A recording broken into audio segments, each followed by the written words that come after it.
Assalamualaikum warahmatullahi wabarakatuh.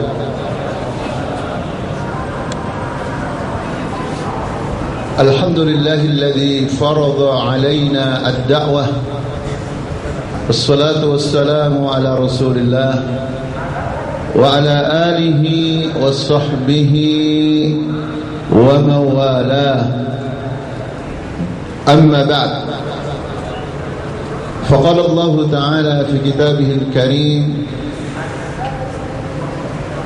قل إن هذه سبيلي أدعو إلى الله على بصيرة أنا ومن اتبعني وسبحان الله وما أنا من المشركين. إخوة الإيمان, saudara-saudaraku seiman dan seakidah yang semoga dimuliakan oleh Allah Subhanahu wa taala. Al-Islamu dinud dakwah. Islam adalah agama dakwah. Sehingga konsekuensinya setiap muslim, laki atau perempuan, dia wajib berdakwah di jalan Allah Subhanahu wa taala. Untuk menggambarkan kewajiban dakwah tersebut, sampai-sampai seseorang yang punya potensi hanya satu ayat saja, dia wajib menyampaikan al-Islam. Ballighu anni walau ayat. Dan faktanya tidak ada kaum muslimin yang cuma memahami satu ayat, yang mempunyai satu ayat. Surat Al-Fatihah yang dibaca oleh setiap muslim adalah 7 ayat, belum surat-surat yang lainnya. Nah, pertanyaannya, apa tujuan kita berdakwah yang merupakan faridah rabbaniyah, tugas dari Allah, kewajiban dari Allah sesuai dengan firman Allah Subhanahu wa taala, ud'u ila sabili rabbik. Ud'u, berdakwalah kamu, ajaklah kamu manusia itu ila sabili rabbika, kepada jalan Tuhan kamu. Nah, pertanyaannya, apa tujuan dakwah itu? Apakah sekedar menggugurkan kewajiban, atau hanya sekedar tren di sebuah negara atau di kota tertentu atau di perusahaan tertentu? Ternyata Bapak Ibu sekalian, dakwah mempunyai tujuan yang jelas, mempunyai orientasi yang jelas, yang diantaranya adalah tau'iyatul ummah, mencerdaskan umat. Maka tema kita pada siang hari ini adalah ad-dakwah wa tau'iyatul ummah, dakwah dan mencerdaskan umat. Atau tadi saudara panitia mengatakan mencerdaskan umat melalui dakwah. Saudara sekalian, adalah sesuatu yang badihi, yang aksioma. Tidak mungkin aktivis dakwah mampu mencerdaskan umat atau bangsa sementara dia sendiri tidak cerdas, tidak faham tentang Islam. Dan itulah yang musibah yang menimpa kepada sebagian masyarakat, di mana orang yang berdakwah mereka sendiri tidak paham Islam, mereka sendiri tidak cerdas Islam, sehingga jangankan dia berdakwah, yang terjadi justru merusak citra dakwah, merusak citra dakwah. Ya, dakwah digandingkan dengan macam-macam, digandingkan dengan seni, seninya belum tentu sesuai dengan Islam. Dakwah digandingkan dengan cerita, dengan drama, dramanya sendiri belum tentu sesuai dengan Islam, sehingga terjadi percampuran antara hak dan batil, sehingga merusak wajah Islam yang indah. Kenapa itu terjadi, Bapak Ibu sekalian? Karena tidak cerdas, tidak memahami dakwah. Nah, kalau begitu, apa yang kita maksud dengan mencerdaskan umat melalui dakwah? Yang pertama adalah ketika kaum muslimin berdakwah, Dan dakwah selain kewajiban adalah merupakan profesi yang terbaik, yang terindah. Wa man ahsanu qawlan mimman da'a ila Allah, dalam surat Fussilat. Jadi tidak ada orang yang lebih baik dibandingkan orang yang berdakwah di jalan Allah. Nah, seperti apa cara mencerdaskan umat melalui dakwah? Yang pertama, dengan ma'rifatul ghayatil hayat, mengetahui tujuan hidup. Jadi begitu kita berdakwah, mendakwai diri kita, keluarga kita, teman kita, keluarga besar kita, ya ikhwatal iman, mereka harus tahu tentang tujuan kehidupan. Sehingga beda di dunia ini, walaupun sama-sama hidup, antara orang yang berinteraksi dengan dakwah dengan orang yang berdakwah. Orang yang berdakwah makan, orang yang tidak berdakwah makan. Tetapi orang yang berdakwah tidak akan makan kecuali yang halal. Maka doanya, Allahumma aghnina bihalalika an haramik, ya Allah, berilah kami kecukupan hanya dengan yang halal, jauh dari yang haram.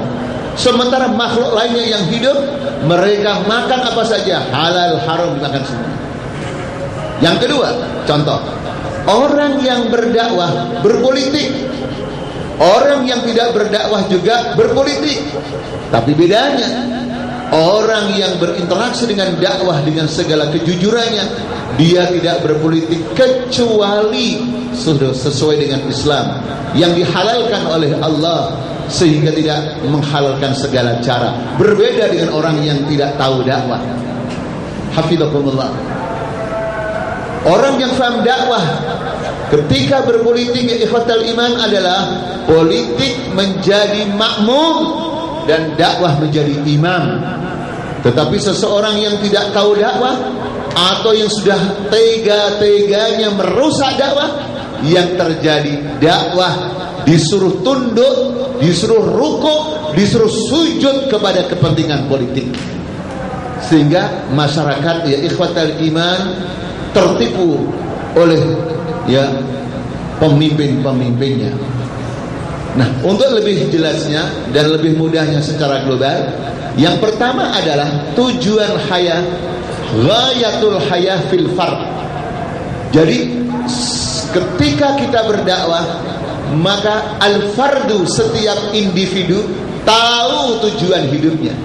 Tujuan hidupnya tidak lain dan tidak bukan hanyalah untuk beribadah kepada Allah. Wa ma khalaqtul jinna wal insa illa liya'budun. Jadi setiap individu, saudaraku sekalian, dalam beraktivitas semuanya harus bernilai ibadah. Dia tidak akan bergerak dan dia tidak akan diam kalau itu tidak bernilai ibadah. Subhanallah. Yang kedua adalah ghayatul hayah fil usrah. Tujuan hidup rumah tangga. Memang secara umum tujuan hidup adalah beribadah kepada Allah. Tetapi yang berkaitan dengan rumah tangga ada kekhasan. Apa kekhasan daripada rumah tangga kita? Apa tujuan kehidupan rumah tangga kita? Dengan jelas Allah berfirman di dalam surat Al-Baqarah ayat 230, فَإِن طَلَّقَهَا فَلَا جُنَاحَ عَلَيْهِمَا أَن يَتَرَاجَعَا إِن ظَنَّا أَن يُقِيمَا حُدُودَ اللَّهِ وَتِلْكَ حُدُودُ اللَّهِ يُبَيِّنُهَا لِقَوْمٍ يَعْلَمُونَ. Jadi tujuan rumah tangga kita berkeluarga adalah iqamatu hududillah. Iqamatu hududillah, menegakkan aturan-aturan Allah. Ini harus selalu disampaikan oleh setiap orang yang berdakwah. Apakah dia sudah disebut ustadz atau belum disebut ustadz, itu tidak terlalu penting. Yang penting dia berdakwah. Dan ketika dia menyampaikan kepada masyarakat, maka setiap muslim yang berumah tangga harus tahu bahwa dia berumah tangga, bahwa dia dihalalkan dengan perempuan yang dulunya haram. Itu tujuannya adalah iqamatu hududillah, menegakkan aturan Allah, sehingga suaminya bertanggung jawab, istrinya adalah menjadi ibu yang salihah, sehingga bisa menjadi perguruan tinggi anaknya, seperti diterangkan oleh Allah dalam surat An-Nisa surat 4 ayat 34. Ar-rijalu qawwamuna 'alan nisa'i bima faddala Allahu ba'dahum 'ala ba'din wa bima anfaqu min amwalihim. Fas-salihatu qanitatun hafizatun lil-ghaibi bima hafizallah. Ar-rijal, laki-laki atau suami, adalah qawwamuna 'alan nisa.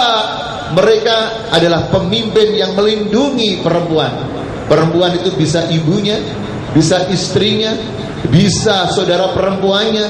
Sehingga ketika mereka pemimpin yang bertanggung jawab, tidak mungkin ada seorang ibu menjadi TKW di luar negeri. Ketika laki-laki bertanggung jawab, tidak mungkin ada istri kerja di luar negeri. Taruhannya adalah kehormatannya. Ketika laki-laki bertanggung jawab, tidak mungkin ada saudara perempuan yang ikhwatal melanggar peraturan Allah, pergi jauh tanpa dengan mahram hanya karena mencari suap nasi. Inilah tujuan rumah tangga. Sehingga negara kita akan teratasi kalau setiap laki-laki di negara ini tahu tujuan rumah tangganya. Qawwamuna 'alan nisa. Saudara sekalian, apa konsiderannya laki-laki ditunjuk oleh Allah sebagai pemimpin? Apa alasannya? Apa nilai lebihnya? Bima faddalallahu ba'dahum 'ala ba'd. Jadi suami atau laki-laki harus punya nilai lebih. Pakai ma. Ma itu di dalam bahasa Arab disebut ismul mausul al-ashmal, isim mausul yang paling komprehensif. Sehingga suami sesuai dengan Quran dan Sunnah harus punya nilai lebih dibanding istrinya, dibanding saudara perempuannya. Nilai lebih dalam hal apa? Dalam akidahnya,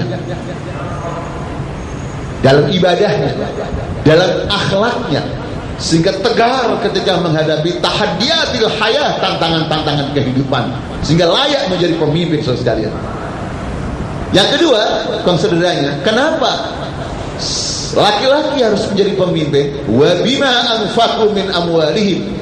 Dan disebabkan mereka memberikan infak, nafkah dari harta bendanya, sehingga mempunyai legalitas formal, mempunyai izah gengsi ketika dia memimpin, karena dia yang bertanggung jawab.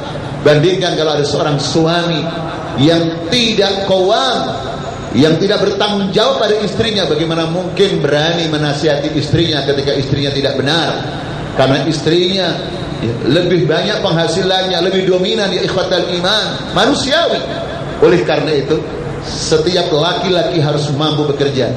Itulah rahasianya kenapa dalam tarbiyah Islamiyah, dalam pembinaan keislaman, di antara targetnya anak kita tarbiyah, diri kita tarbiyah, tujuannya di antaranya adalah qadirun alal kasbi, mampu untuk bekerja.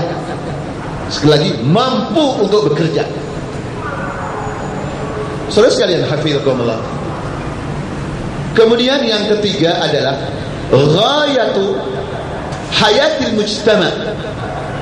Aktivis dakwah berkewajiban mencerdaskan umatnya agar umatnya, masyarakatnya mengetahui ghayatu hayatih, mengetahui tujuan kehidupan masyarakat, bahwa masyarakat yang merupakan makhluk Allah, diciptakan oleh Allah, ya ikhwatal iman, untuk binaul mujtama ala manhajillah, untuk membangun masyarakat sesuai dengan ajaran Allah.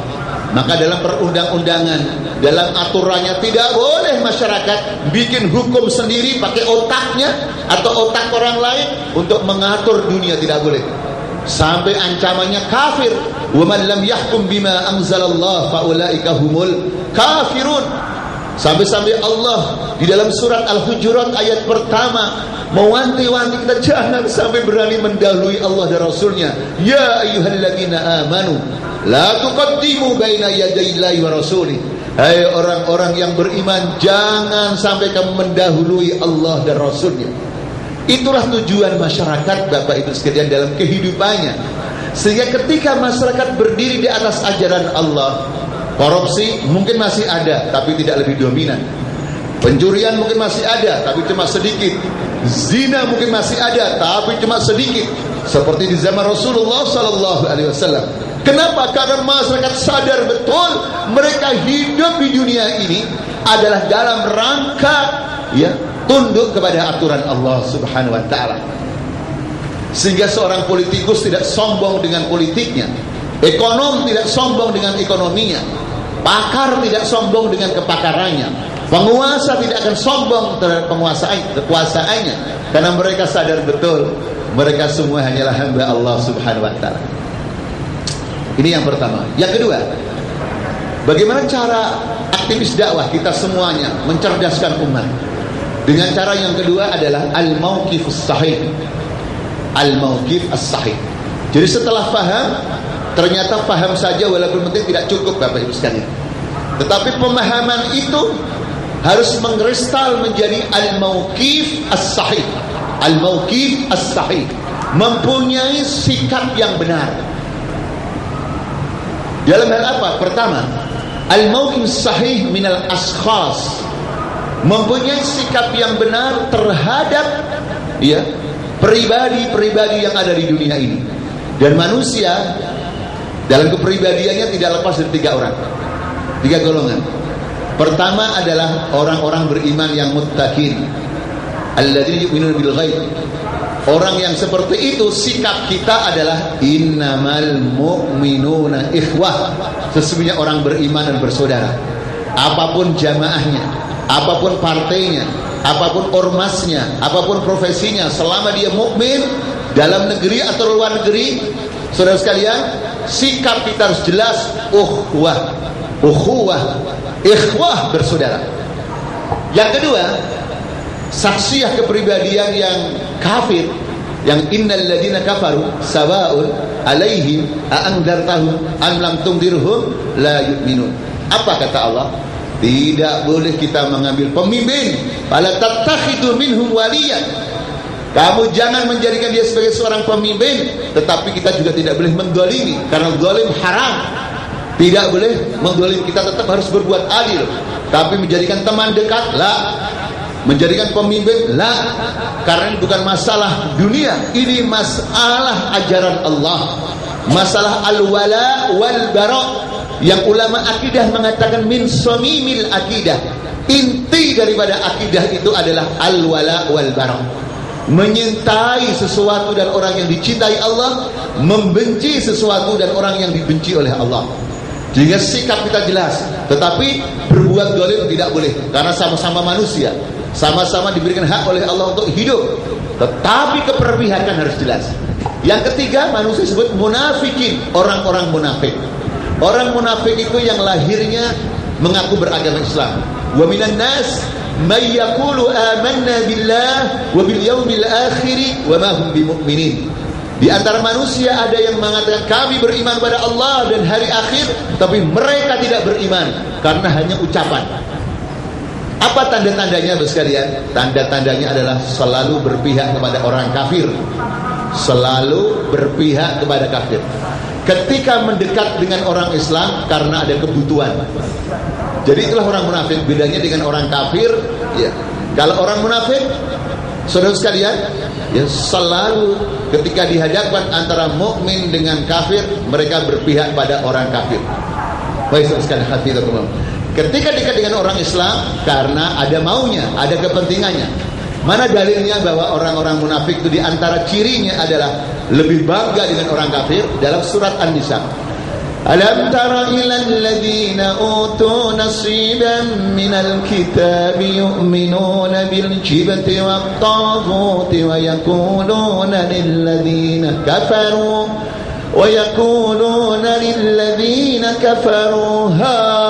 haula'i ahda minal ladzina amanu sabila ulaika ulaika alladziina la'anahumullah wa man yal'anillahu falan tajida lahu nasira.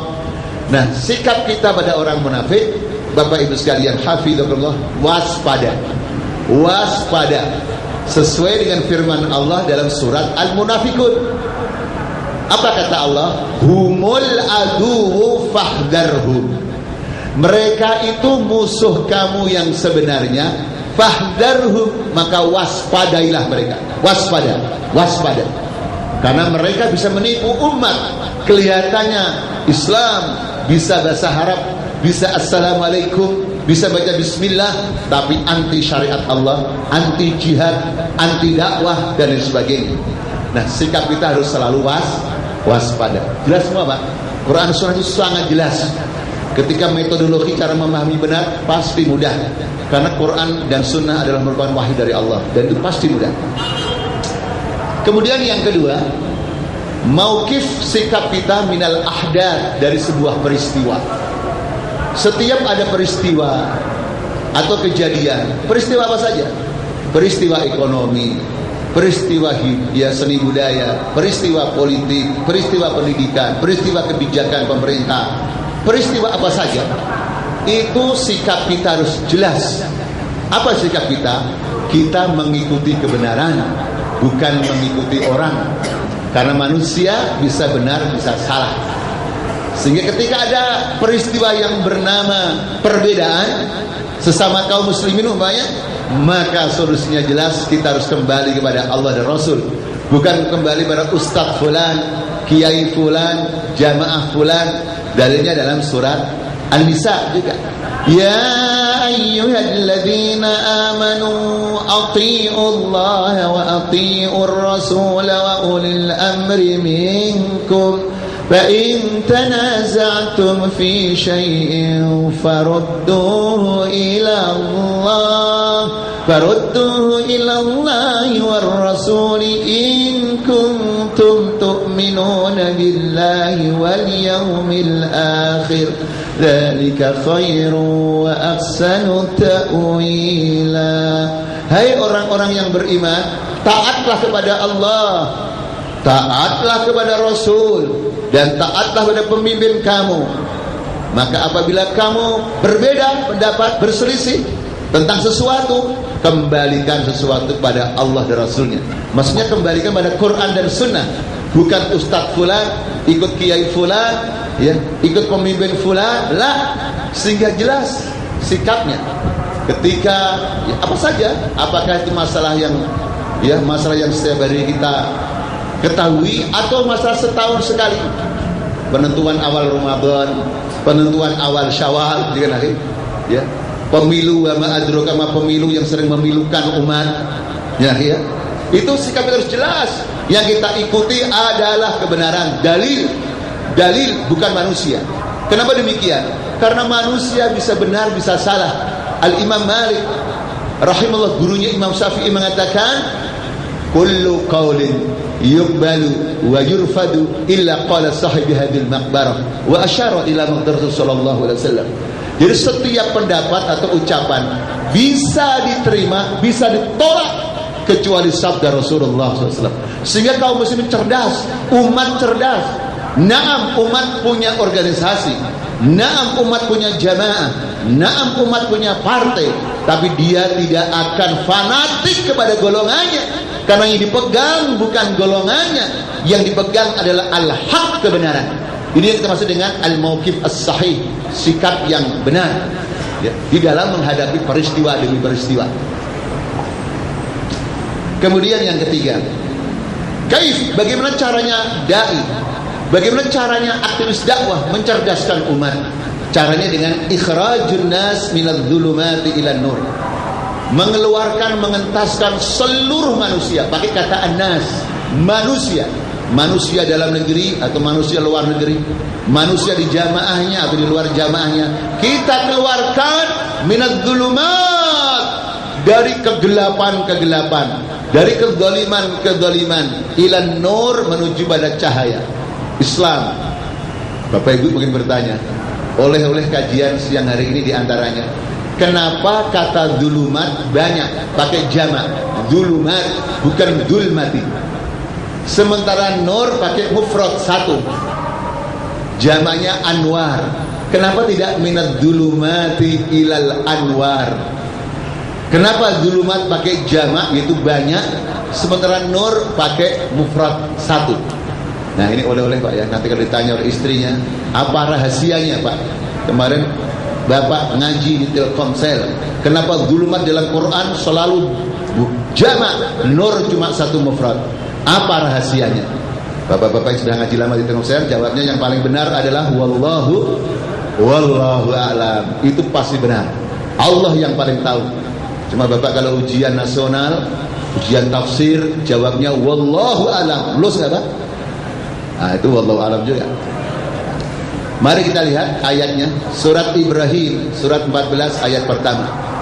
Alif Lam Ra, kitabun anzalnahu ilaika litukhrijan nasa minadh dhulumati ilan nur, minadh dhulumati ilan nur biidzni rabbihim ila siratil azizil hamid. Surat Ibrahim ayat pertama. Kenapa demikian sekalian? Karena zulumat, kezaliman itu banyak Pak, kegelapan itu banyak, agama-agama yang zalim banyak, makanya harus banyak. Sementara Islam cuma satu nur. Jadi nggak ada dalam Islam, ada Islam radikal, Islam apa lagi Pak? Fundamentalis, Islam apa lagi Pak? Islam Bugis, Islam Ghairu Bugis, nggak ada. Islam cuma satu, inad dina indallahil Islam. Jangan begini, kalau ada ustadz semangat ceramahnya jihad, wah ustadz itu radikal. Kalau ustadz yang ceramahnya apa aja boleh, ini baru demokratis, ini baru ya ustadz yang moderat. Sampai dulu ada berita begini, ada orang akademisi mengatakan di Jakarta ini masjid banyak makmur ya, tapi sayang yang aktif di masjid-masjid perkantoran itu orang-orang radikal. Berarti karyawan Telkomsel radikal. Terus yang gak radikal bagaimana? Yang jarang ke masjid. Jadi yang jarang ke masjid adalah moderat, yang rajin di masjid radikal. Apalagi jenggotnya panjang, mat lazim mutawal kalim 6 harokat. Sekilah hati. Jadi kezaliman itu pertama berupa al-afkar, pemikiran.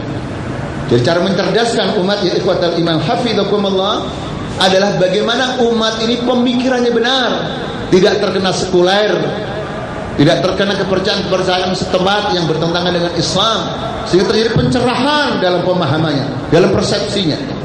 Kezaliman al-aqaid, akidah-akidah yang sesat, akidah yang mengaku ada nabi baru, ya. Akidah yang mengatakan kembali pada Quran dan Sunnah tidak wajib, lebih bagus produksi kita sendiri, kita lebih tahu negara kita sendiri daripada Quran dan Sunnah. Akidah yang mengatakan semua agama benar, itu harus diluruskan. Ya ikhwatal iman hafizahullah. Zulumat, kesesatan al-a'mal, kesesatan-kesesatan, ya. Kedoliman, kegelapan yang berkaitan al-a'mal, pekerjaan, perilaku, kebijakan ya ikhwatal iman hafizakumullah, ya, itu adalah harus diberikan pencerahan, ya, sehingga tidak ada lagi kaum muslimin tapi menutup indahnya Islam gara-gara perbuatannya yang tidak islami. Seperti kejadian di salah satu negara di barat, ketika laki-laki punya istri ahli kitab, dia mengatakan, maksudnya tidak muslim, ahli kitab, saya heran wahai istriku, kenapa kamu sudah lama menjadi istri saya, kok belum mau masuk Islam? Apa jawab istrinya yang belum Islam tadi? Bagaimana mungkin saya tertarik pada Islam? Saya lihat orang-orang Islam kalau liburan musim panas gandeng perempuan, laki sampai 2 perempuannya, gak cukup 1 Pak, 2 di airport, di mana gitu Pak. Di saat saya jijik melihat perzinaan, tapi orang yang mengaku Islam zina juga, bagaimana mungkin saya tertarik pada Islam? Itu bahayanya ketika kaum muslimin melakukan kezaliman ya ikhwatal iman, Maka aktivis dakwah harus terdepan menjadi contoh, bukan sekedar ceramah, tapi contoh kehidupan yang islami, sehingga cerdas masyarakat tahu mana dakwah yang benar, mana dakwah yang palsu. Kemudian yang keempat, bagaimana cara mencerdaskan umat melalui dakwah? Dengan memberikan pemahaman dan langkah-langkah yang konkret, yang periode, marhalah demi marhalah, tahapan dengan tahapan, bahwa dakwah ini tidak sekedar ceramah, dakwah bukan sekedar pengajian, dakwah bukan sekedar zikir walaupun penting, dakwah bukan sekedar tabligh akbar, tapi akhirnya dakwah harus mengantarkan umat Islam untuk menjadi ustadziyatul alam, menjadi guru dunia, menjadi pemimpin dunia. Karena pendahulu-pendahulu kita yang berdakwah ke jalan Allah semuanya pemimpin. Para nabi pemimpin, para rasul pemimpin, sahabat pemimpin, tabi'in pemimpin, sehingga umat Islam betul-betul yang ikhwatal iman menjadi tuan rumah di rumahnya sendiri. Jangan sampai ada kaum muslimin mayoritas lagi takut bicara jihad, takut bicara syariah, takut mengatakan iman dan kafir. Karena kalau bilang kafir takut dikatakan sara. Lantas bagaimana Quran menerjemahkan innal ladzina kafaru? Apakah kita terjemahkan innal ladzina kafaru, sesungguhnya orang-orang yang tidak beriman? Dengan lucu itu, Pak. Hafizakumullah. Itu kenapa terjadi seperti itu? Karena umat Islam tidak memimpin, sehingga takut di negaranya sendiri, di rumahnya sendiri, mayoritas tapi termarginalkan. Sementara orang kafir membunuh saudara kita, mengusir saudara kita, dunia mengutuknya, tetap tenang. Limaja? Karena umat Islam gaib, absen dari kepemimpinan dunia. Maka tidak ada satupun para dai Allah yang diutus oleh Allah yang tidak memimpin. Nabi SAW imam masjid, beliau juga pemimpin negaranya. Begitu juga Abu Bakar, Umar, Utsman, Ali, Umar Abdul Aziz dan lain sebagainya. Muqtasim billah, Sultan Abdul Hamid, Muzaffar Zenki, dan semuanya begitu. Terakhir saudara sekalian adalah yang kelima. Makanya maaf sebelum terakhir, di antara doa kita yang sangat familiar dengan rumah tangga kita adalah Rabbana hab lana min azwajina wa dzurriyyatina qurrata a'yun waj'alna lil muttaqina ma'muman. Atau imaman, Pak? Imaman, gak ada satu doa yang bunyinya ma'muman. Imam. Yang terakhir adalah assalamul alami.